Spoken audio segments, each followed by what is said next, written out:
তরুণ যুবকেরা যেভাবে জেগে উঠেছে, যে সমাজের তরুণরা অন্যায়ের বিরুদ্ধে গর্জন করার জন্য জেগে উঠে, আল্লাহ তাআলা সেই সমাজকে অন্যায়, অপরাধ এবং দুর্নীতি মুক্ত করে দেন।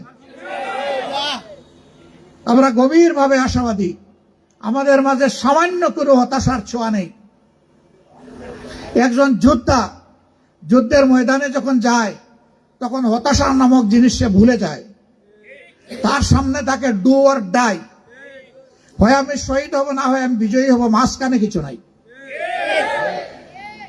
এই সামাজিক যুদ্ধে ইনশাআল্লাহ দেশবাসীর বিজয় হবে ইনশাআল্লাহ। দুর্নীতিবাজরা হেরে যাবে ইনশাআল্লাহ। বাহ্যত ওদের শক্তি যাই মনে হোক, ভিতরে ওরা খুবই দুর্বল।